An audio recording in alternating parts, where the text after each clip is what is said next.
There's just the two of us today before we bring our guests in.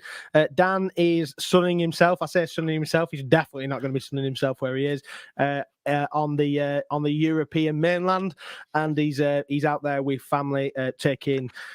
So this is us.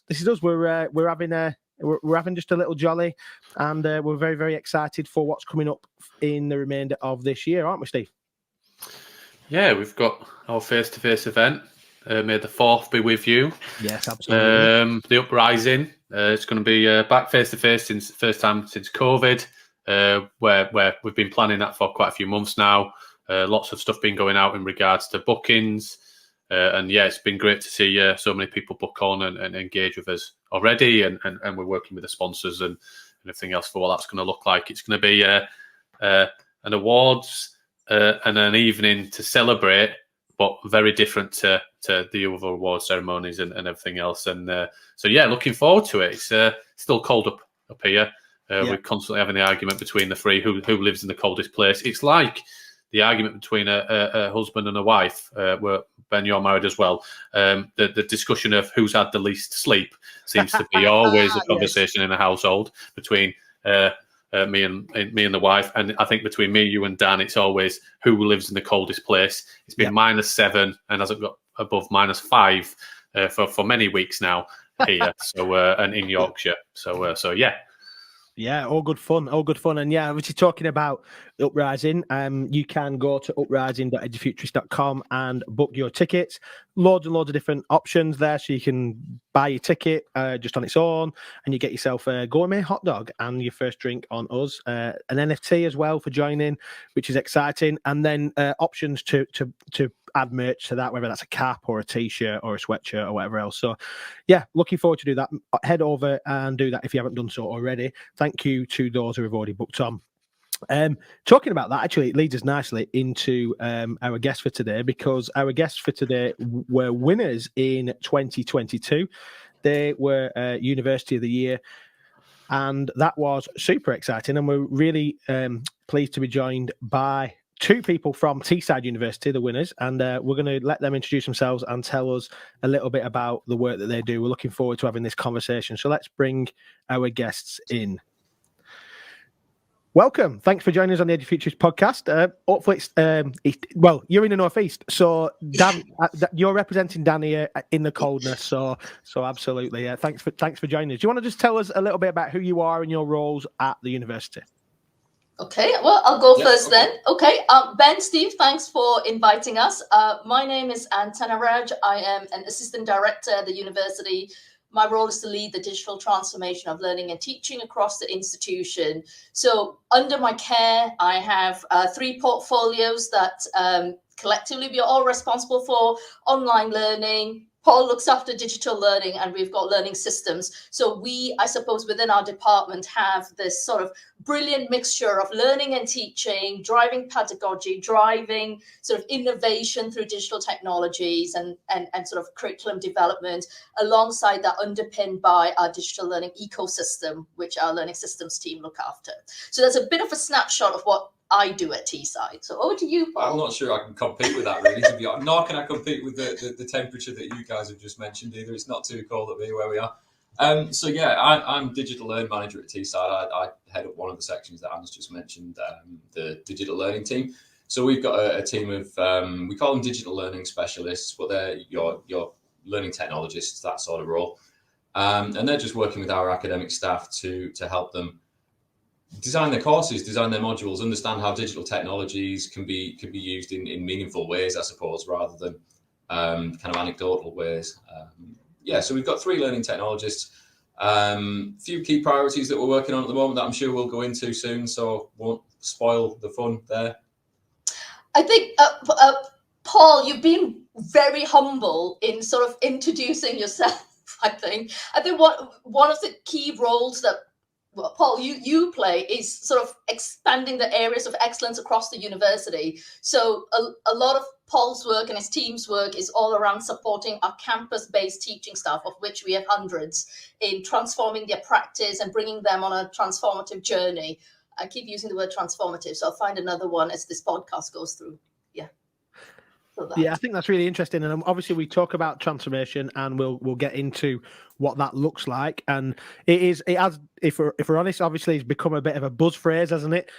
In terms of education, but we know that the real transformation is what you're looking for and what you're working towards. And actually, the irony of being working in this world, and I did exactly this, well, not exactly, but I had that responsibility where I was as well, and you never arrive, do you?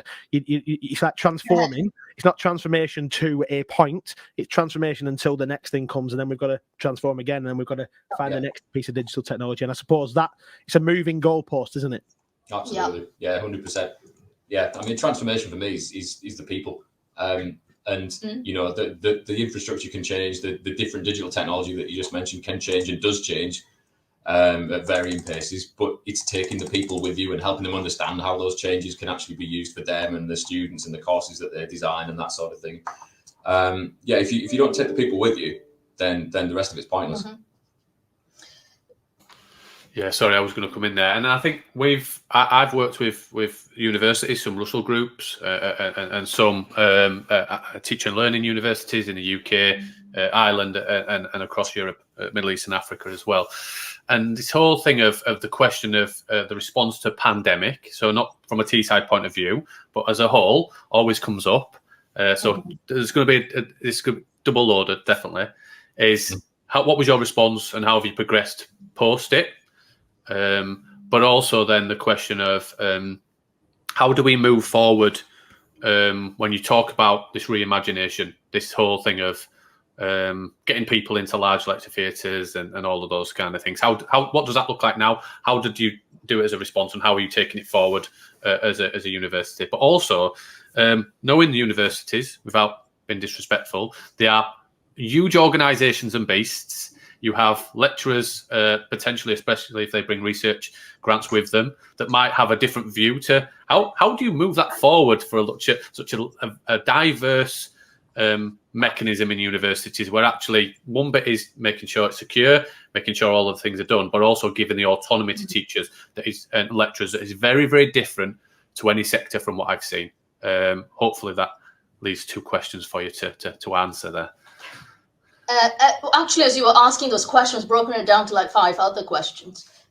There's so much to say about that. Paul, do you want to go first?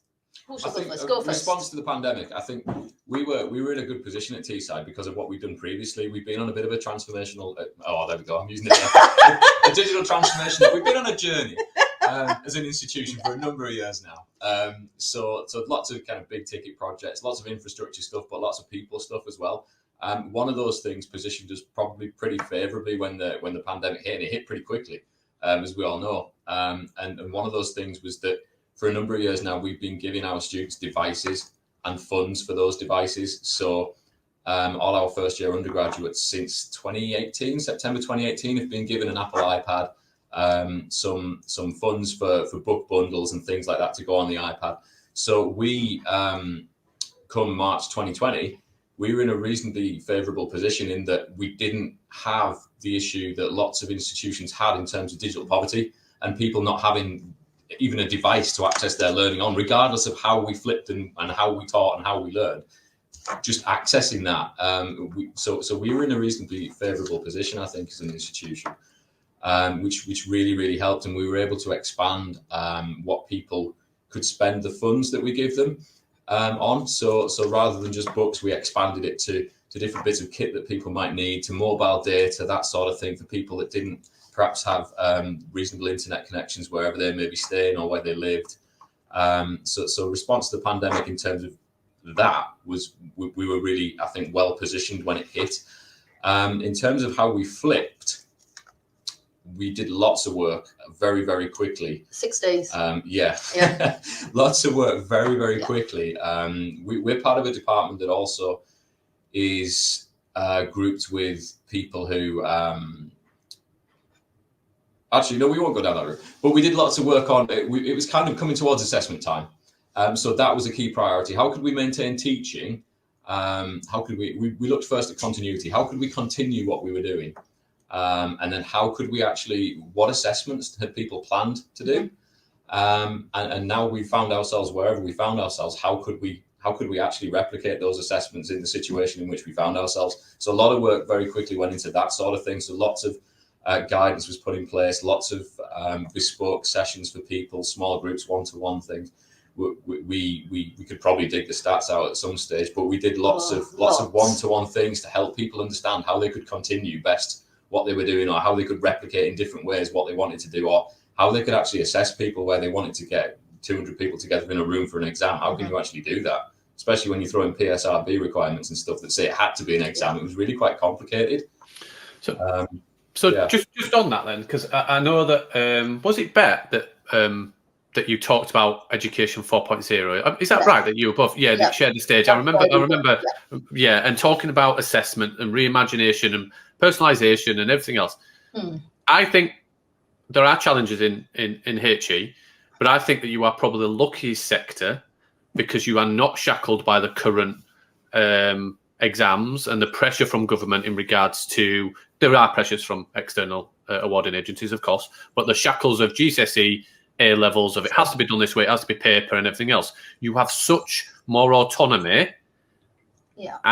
But that is also scary because it's like once you have that autonomy, it's then trying to reimagine it massive scale so that you might be getting the learning from the Scandinavian and the Nordic countries, and I've spent time there and work on a regular basis, that they have complete online assessments and they do everything and it's all robust.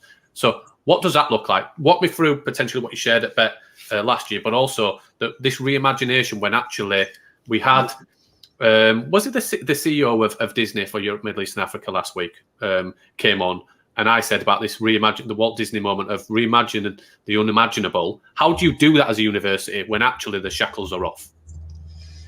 Wow, that's a really good question. I think there are many facets to that. Okay, but I'll take a few and then Paul will take the rest of it. So, giving you all the work. What we talked at Bet. So Bet, we were invited to talk about our Education 4.0 journey.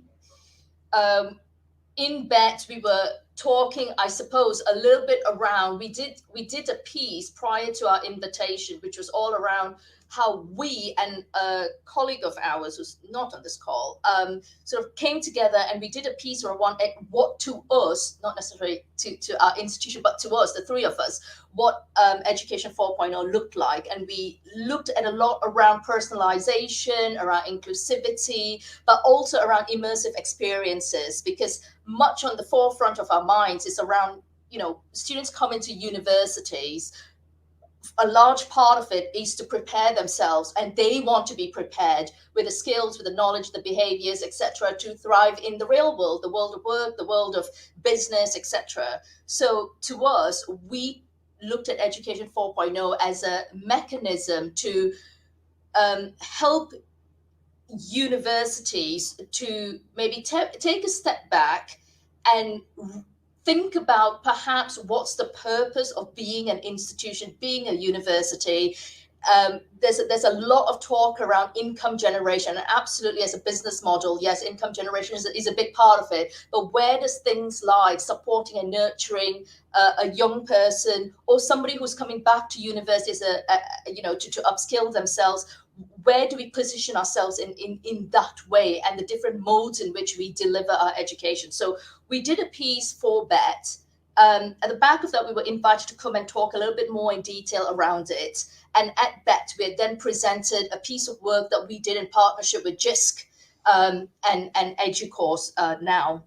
So we can go a little bit more into that. But I think some of the things that you talked about, or you were asking us, and Paul, what you had mentioned, things that came up in my head was around, actually, this is a time in higher education where we are reviewing the role of an academic, because I think, Steve, you started to mention something around, academics come in with their funding. They also come in with their absolute subject expertise. And that's why we hire them, because they are a brilliant international trade lawyer, or they're a brilliant mechanical engineering individual with practice experience. That's why we hire them. But actually, there's a piece of work that across institutions, we start to see where we take people on for their subject expertise, but we don't necessarily have the support mechanism to professionalize what it means to be an academic, what it means to step into the classroom and support students and deliver learning. But also, it's not just the classroom, because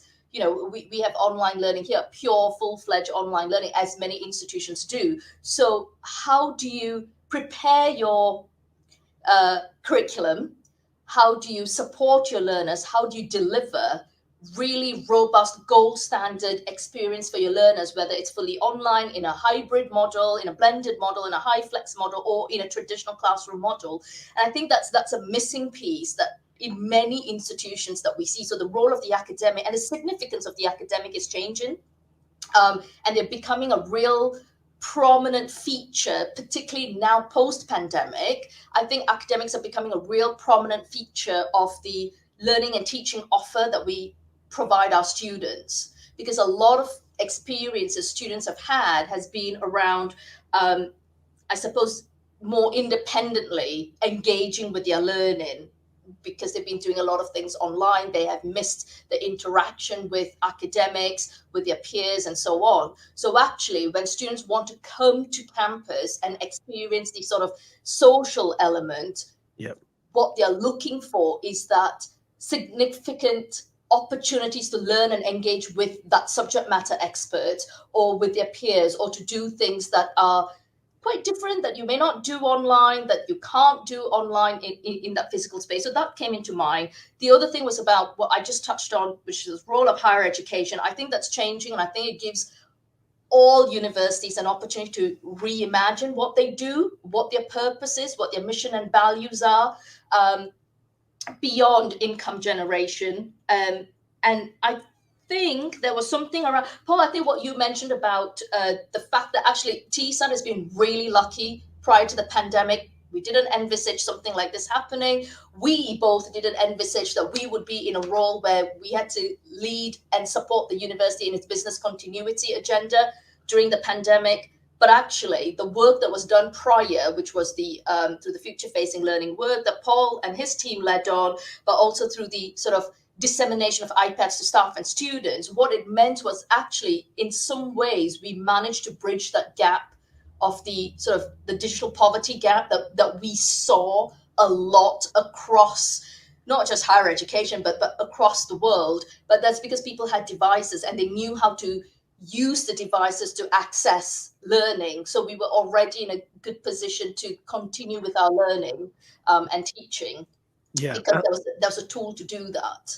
Absolutely. And I think looking at this, I love this idea of how you are suggesting that the role of the university is shifting and its purpose. And actually, in my higher education experience is a significant time ago. I was thinking about it earlier. In fact, I met a couple of people that I used to teach who were, and this blew my mind, that they were in their 30s. Because when I first started teaching, it just made me up. Steve will probably be teaching people who are in the 40s and 50s. He is an old man, but the principle around higher education and this preparation for life and work is surely kind of fundamental in this. And the question I'm going to come to, excuse me, sorry for that, is this idea around, obviously, there's a lot of conversation around this fourth industrial revolution that we're in. We are absolutely well and truly in it. It's not like it's been and gone. Actually, we're probably starting to think about what the fifth one's going to look like. Yet traditional schooling and traditional education systems are still stuck somewhere behind that. We're preparing young people and those people who are returning back to university and higher education for a world that is rapidly changing, and there's going to be a need for agility. We bang on this podcast about the schooling system being very rigid in the sense that we are ending up at an exam. And I know Steve touched on that earlier. We're ending up in an exam, and actually everything's being taught towards that, and everything rises and falls on exam results. And now we're suggesting there's probably a shift in that. But what we're talking about is this, from a higher education perspective, that ability to teach agility and teach ability to pivot and to change because the world is changing as fast as it is. We'll have all seen them shift happen videos that talk about what you learn on the first year of a technological degree is likely to be outdated by the end of the second, or certainly into the third. So how does that work from a perspective from HE? How do we teach agility when things are changing as quickly as they are? I think that's a brilliant question, actually, and it's something we've been talking about for a while now, isn't it? And I think when you're talking about Education 4.0 and preparing students for careers that might not even exist, and people who need to retrain and all this sort of thing, we appreciate that. We work in the sector. We understand that that's where things are heading. All the stuff you just said there, Ben. So we as people who work with our colleagues who design the courses can try and help them understand these things, can try and help them to be a bit broader than just the subject knowledge. But I think the question it also raises is, what are your students coming in actually expecting from that experience? Because if you're coming into university expecting to learn how to build a bridge that doesn't fall down, do you really want to know? Do you really want to be more agile? Do you understand what's going on if half of the experience that you're having is actually teaching you skills that aren't subject specific? They're more to do with making you future ready, making you resilient and all that sort of stuff. And if you don't understand that, what sort of feedback are you going to give when it comes to NSS time? You know, you're going to say, actually, my experience didn't give me what I thought because I wanted to learn how to build a bridge that didn't fall down. But actually, we were learning about all these other things. And I think it's all to do with communication. It's all to do with labeling stuff, and it's to do with how the lessons or how the learning or all that sort, how the experience is communicated to your learners. But if it's not done correctly, there's a potential mismatch there, and we're trying to do the right thing as providers of education and prepare students for their futures. But actually, that's not what they want. Or that's not what they expect. And I think it's an interesting one, that, because it was a couple of years ago I saw some research and used it when I was still in further education at the time and was leading the digital development for staff and students. And I remember seeing the article from I think it was from UCL, where it demonstrated that the response to learning of these students was that they felt that they learnt more and learning was having more of an impact when they were being directed and delivered to. That's what they said. They were saying it's more impactful, it's having so. But then they did it in a different way. And obviously they were then going through project-based learning, experiential learning, using the soul theory from and all of these different great stuff that was happening.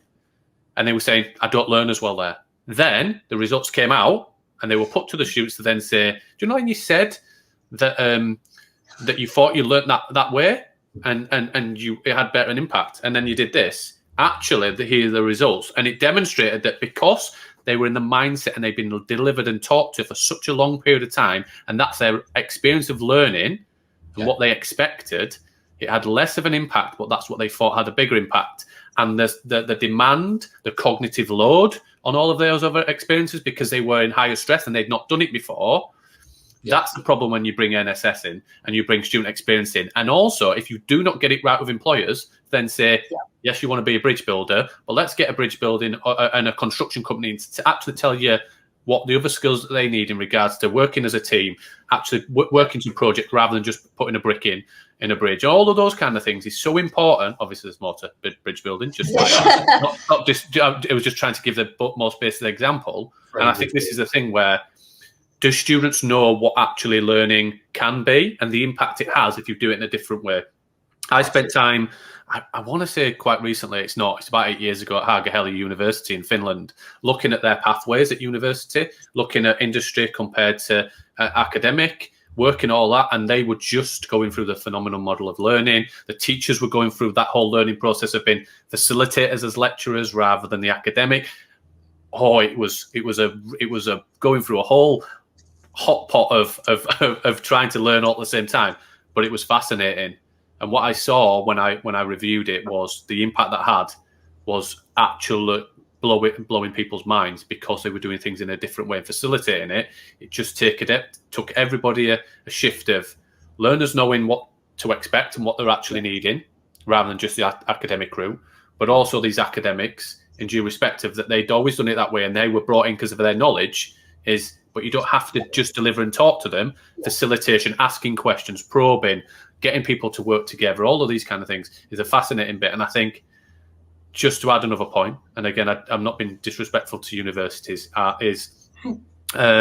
think, and you mentioned it, income is such important, just not for HE, for everybody. Yeah. If your funding is built on international students and generation from housing, then actually how do you create an online model where actually you build something very, very different if actually 40% of your income is from people coming to the campuses and living in halls? How do you change that? How do you move that when actually you have to really start to think about revenue, income in many, many different ways? I'm waffling. What do we think? What do we think about that? Well, great question. Yeah. No waffling at all. This is really good. We just would be disappointed when the time's up. Well, actually, a point just before the online learning thing that you mentioned. So the point just before, which is what students want or what they think they want.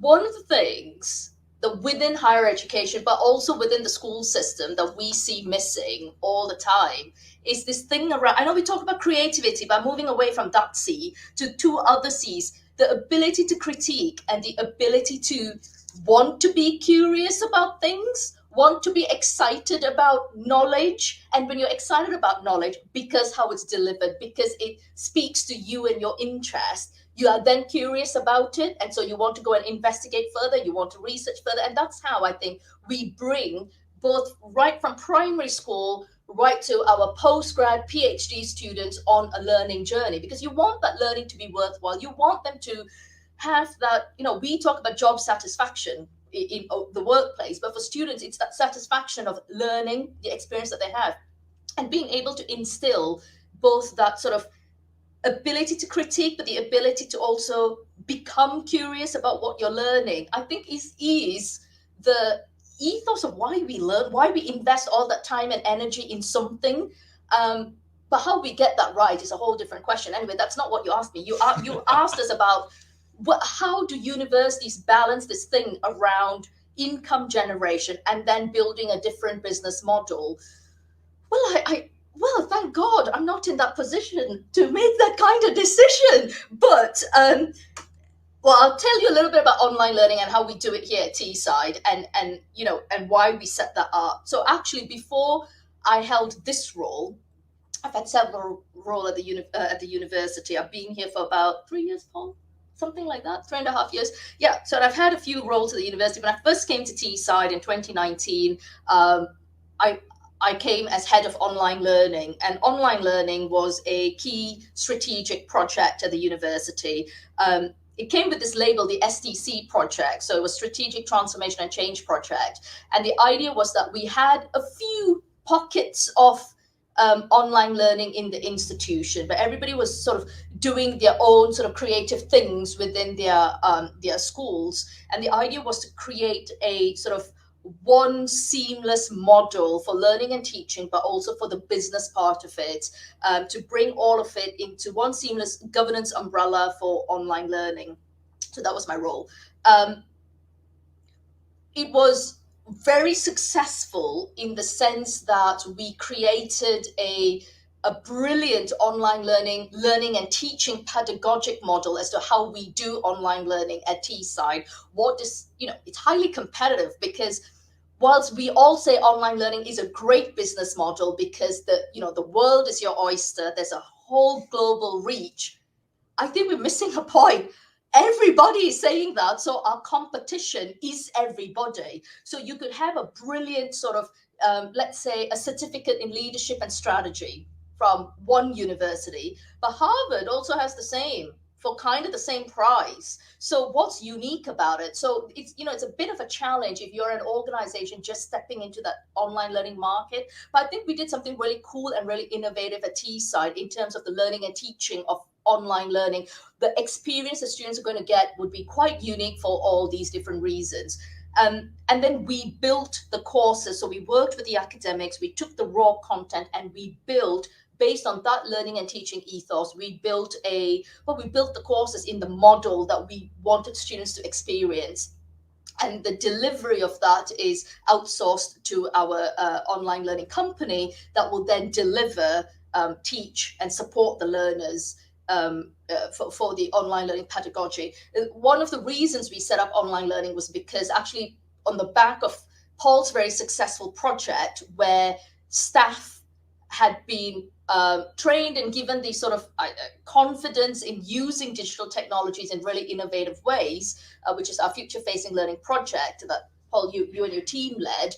The university was quite confident that actually people have developed sort of digital awareness and digital skills, and to an extent confidence in using digital tools. So the next step was, let's try and create with some academics, not everybody, some academics within schools, a online learning model where they could focus their attention on full-fledged online learning.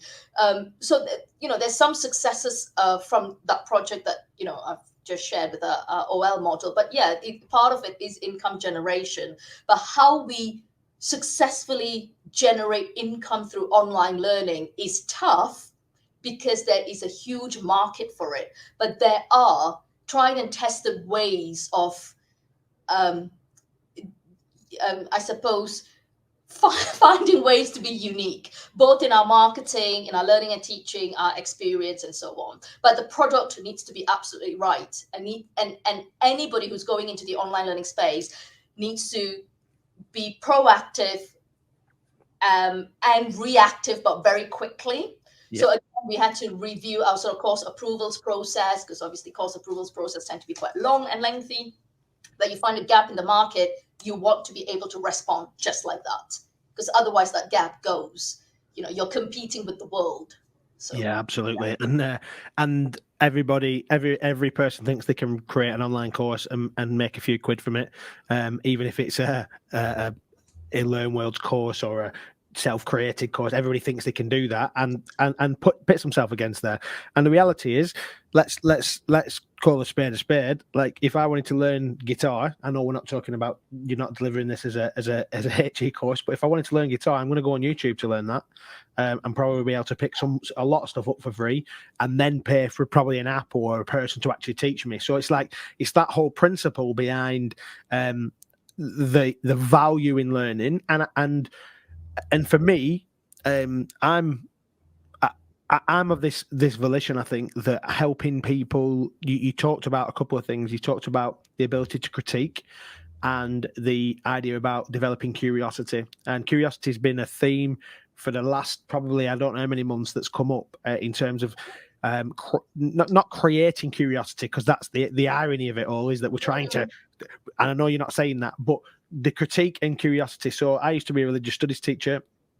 And so that ability to critique and be able to look at things from a variety of viewpoints and to see what was fake and what was real, and then be able to compare and contrast different perspectives, that is a skill set that is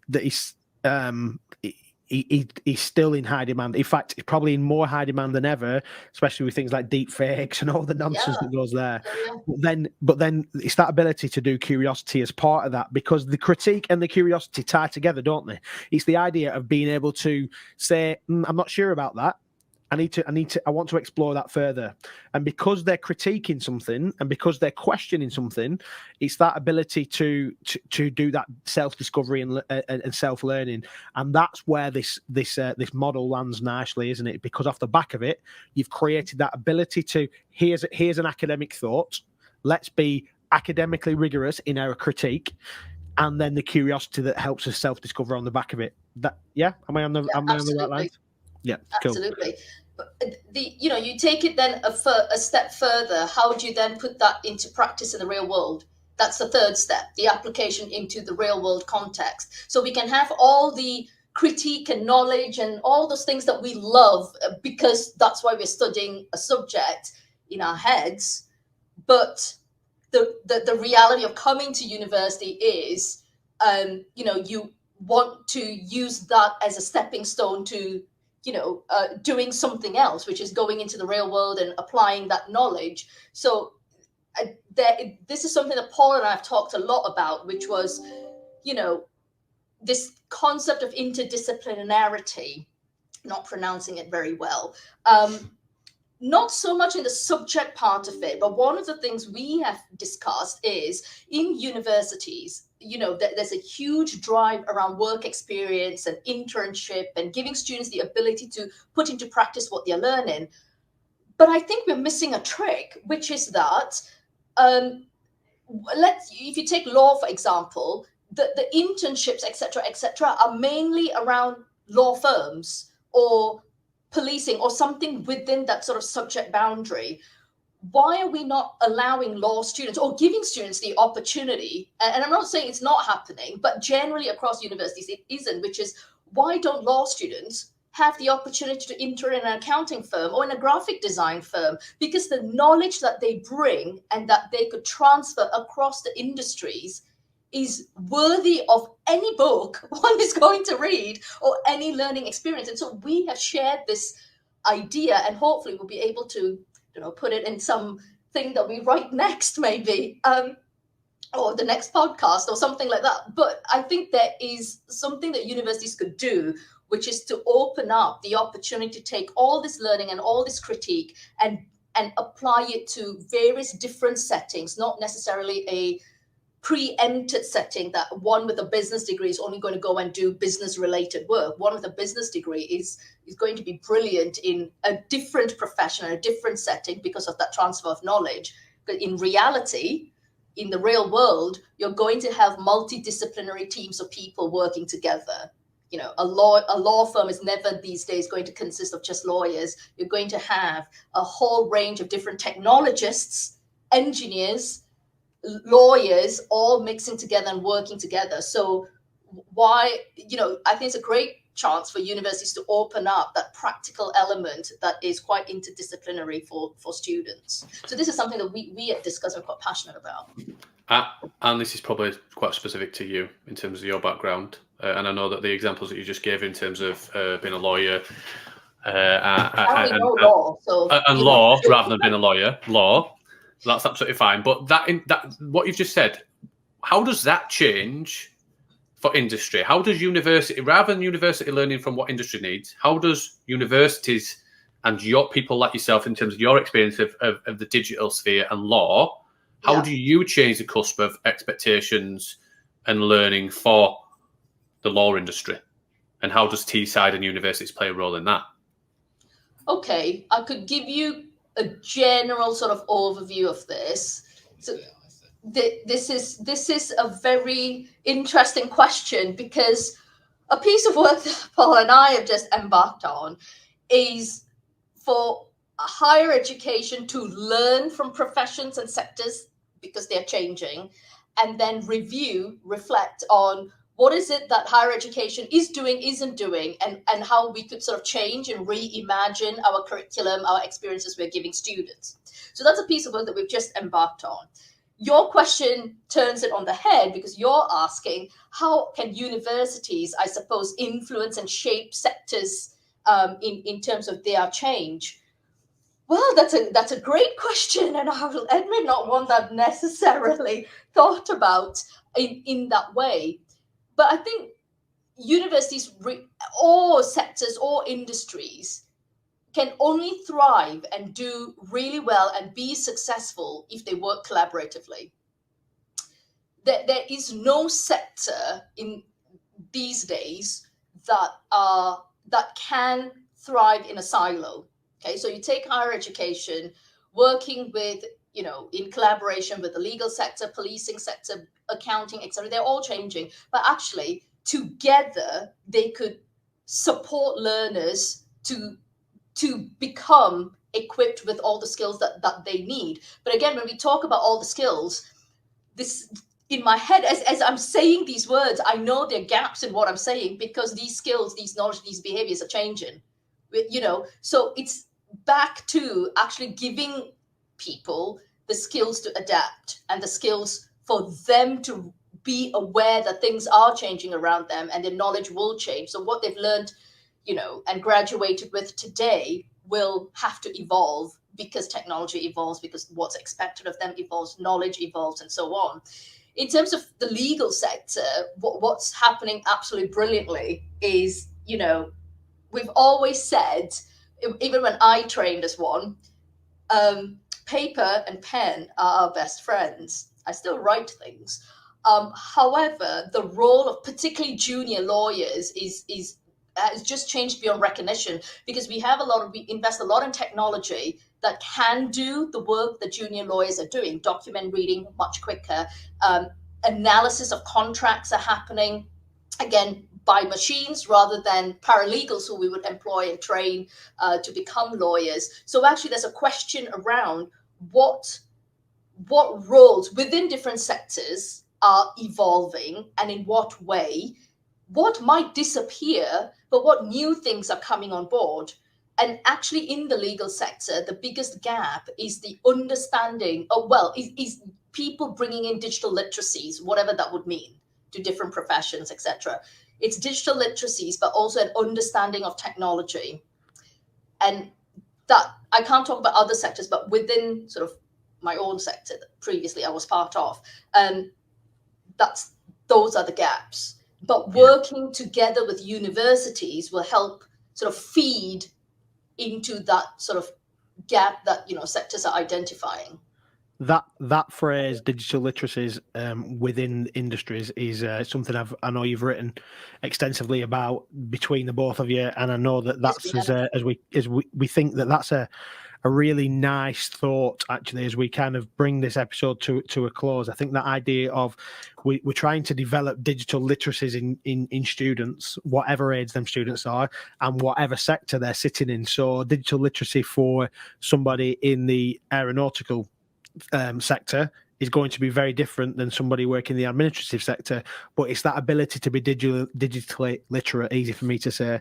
And I'm not a massive fan of, and I've said this before, that phraseology about digital natives and whether actually anybody is born being able to use an iPad. We know that's not the case, but the reality is that at every cusp, there is these people that need to become these learned digitals, these people that need to pick it up and run with it, and then be agile enough, as we've talked before, to rethink. And literacy in as a concept, in terms of reading and writing, we learn basics and fundamentals so that we can function, and then actually, in order to progress in conversation and progress in written communication or digital communication, we have to have an increased level of literacy and the use of a semicolon, for example, or a use of an ellipsis from a literacy perspective. And that's what we're talking about here. And it's been great, obviously, pulling this together with you and hearing about the great work that you're doing. And as we think about this next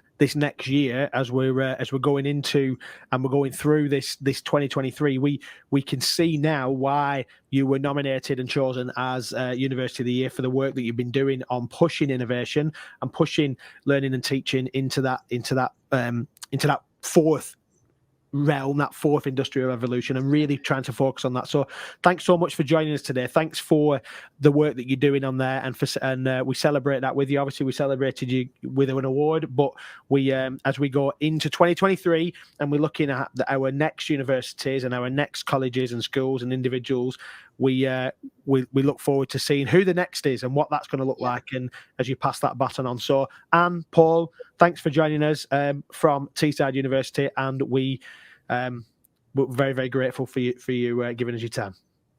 Brilliant, thank you. Well, thanks for inviting us. Thanks, Stephen. Nice to speak to you both. No worries at all.